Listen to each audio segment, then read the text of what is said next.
I can't believe the year is already halfway done. This is Rider News.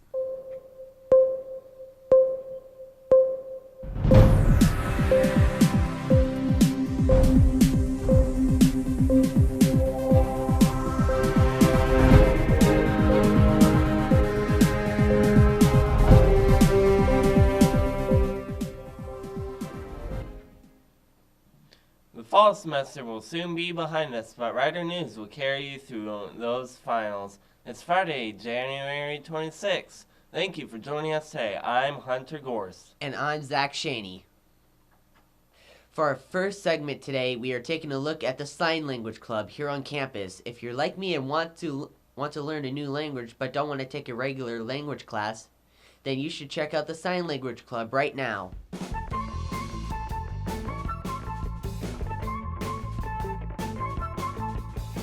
Somebody came to me and said, "Hey, I see you doing sign language as you lecture in class.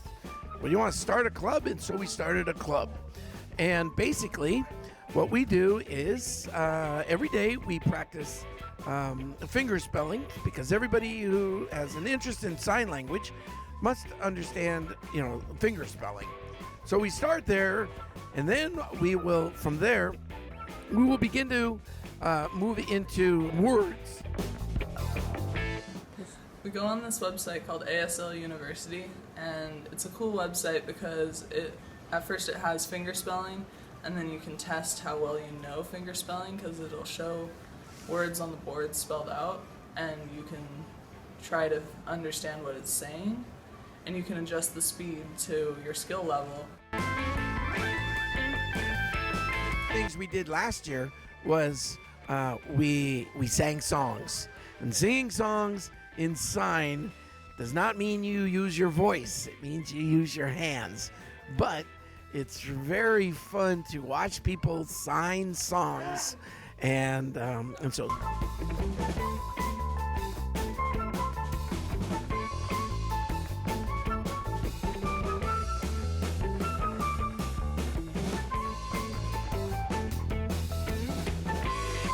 Another fantastic club here at Port Angeles High School. Did you know that we have covered over 35 clubs and special programs this past semester on Rider News?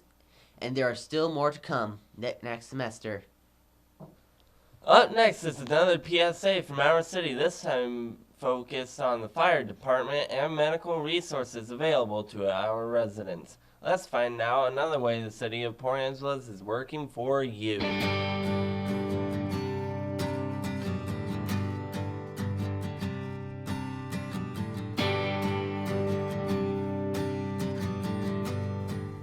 Port Angeles, Washington. Join us as we learn how the city of Port Angeles is working for you.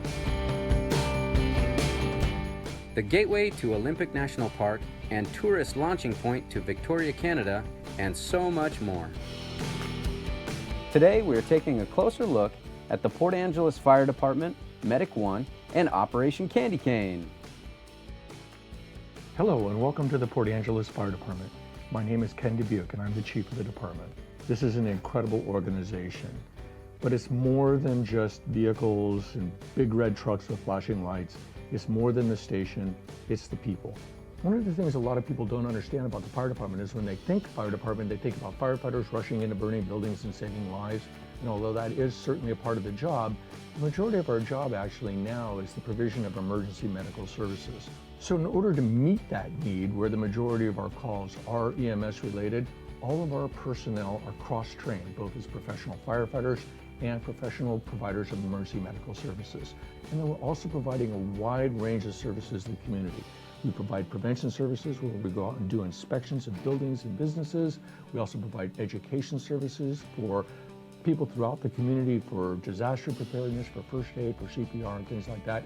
We are always busy. The fire department is truly engaged with the community, and it's one of the best parts of being a part of the Port Angeles Fire Department is how we interact with the community in so many really fun ways. One of the great things we do is a pancake breakfast every year. Hundreds of people come in. They love going through the fire department. They love seeing the things we do, meeting all the firefighters. One of the other great things we do every year is Sparky Week. where for the last 75 years or so, we've brought every second grade class into the fire station. They get fire prevention instruction, they get to hold a fire hose, they get to see the station. We have grandparents who come in with their grandchildren, the grandparents having gone through Sparky Week themselves. Hey, this is Jamie Mason. I'm one of the captains here at the Port Angeles Fire Department. One of the neat things that we get to do that kind of kicks off the holiday season in Port Angeles is a thing called Operation Candy Cane. We take an old Seagraves fire engine covered in Christmas lights, put an amazing sound system in it, throw Santa up on top, and we go out in the community and blare Christmas music and hand out candy canes to everybody. We cover almost every street in Port Angeles, and folks respond by donating food that we get to in turn donate to the Salvation Army and the food bank. Great program, it's great for the community, and we sure love doing it. When someone dials 911, their expectation is they're going to get a rapid response from well-trained, professional, compassionate personnel, and that's the service level that we aim to provide all the time. We're here 24/7, 365. We're always open and we're always ready to serve. To find out more about the many programs in your city, go to www.cityofpa.us. Thank you for joining us as we continue to explore the many ways the City of Port Angeles is working for you. A huge thank you to the City of Port Angeles and Peninsula Area Public Access for being such an active supporter of our show. We know how hard school can be when you get piles of homework and essays to do, so we're going to go to Jessica with Book Talk. Book Talk is going to break down what you need to know without actually reading Of Mice and Men.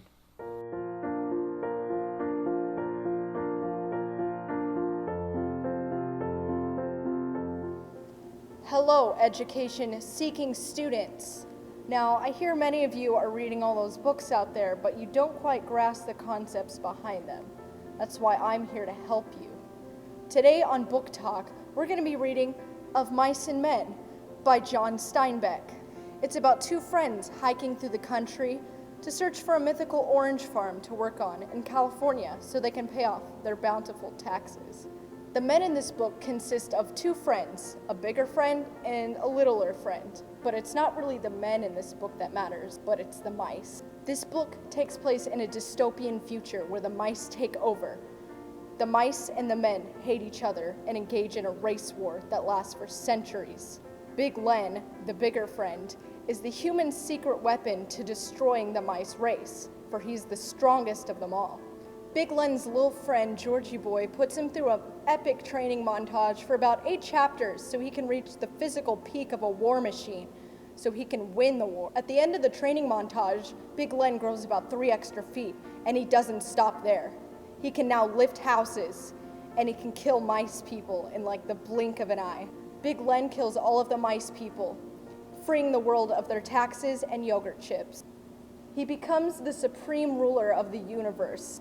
But he keeps growing stronger, and none of the humans can fight him back, because he's too powerful. He keeps growing stronger every day, and nobody can defeat him, except for his best friend, Georgie Boy, for he's the smartest of them all. In fact, Georgie Boy is so smart, he's actually a super genius, and he constructs a plan to use Big Len's weaknesses for lakes, to distract him with a lake, and then he kills him, thus freeing the human race so they can live in harmony forever until the next race that's not human enslaves it once again. Okay guys, that's enough for Book Talk. Remember to quote me and this episode in your essays so you can get an A+. Thanks for your hard work, Jessica. Now I don't have to read the book. Next semester is going to be a breeze, just as long as you keep those coming. And with that, we are going to wrap things up here in the studio. Thank you again for joining us. For sticking with us through the semester, we have a special treat, another round of Challenge of the Month. This time, Riley will host the Jelly Bean Challenge, where students from each class compete against each other in a blind taste test. Let's find out who will be champion of this.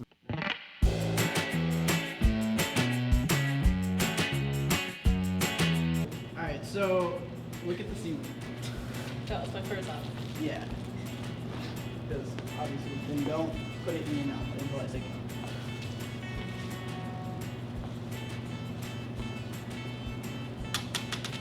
go. Go.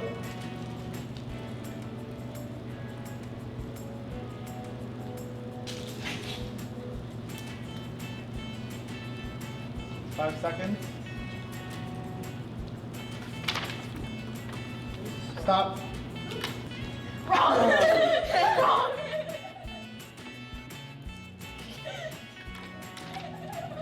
That was pina colada. What's wrong with those?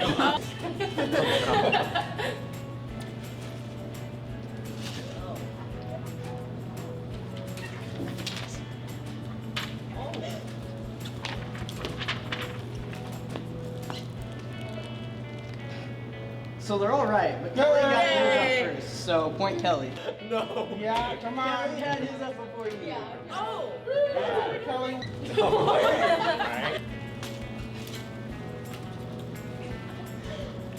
Please. All right, done. Stop writing. Harry. Who got it up first? Ah. Oh, Me? Kelly did. Kelly got it up. Yeah, Kelly, because you had it wrong. No, Kelly, how about you take your sweet time right this one? Take your sweet time.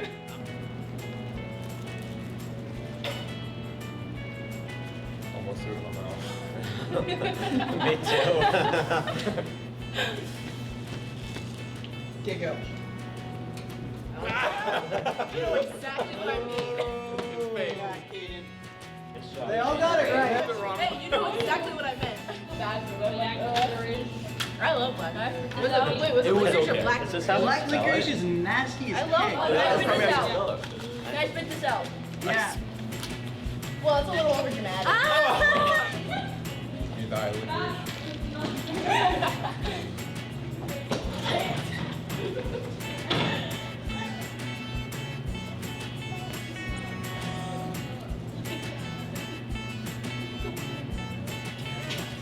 Okay, go.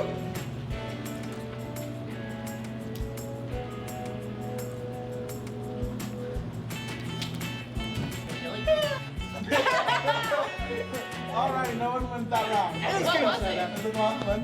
That was each other, you guys.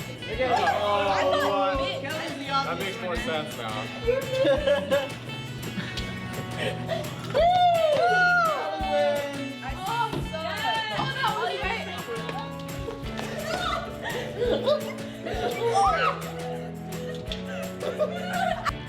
I give you one. No, you have a Riley. 2, 3. Oh, Riley. All Kelly's right. the winner.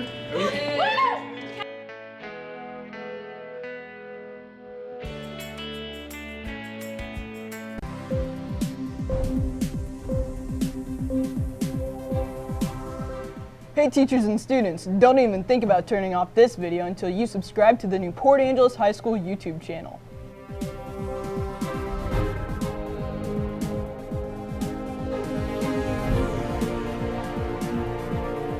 Also, smack that like button to let us know you made it all the way to the end of our show. Thanks for watching.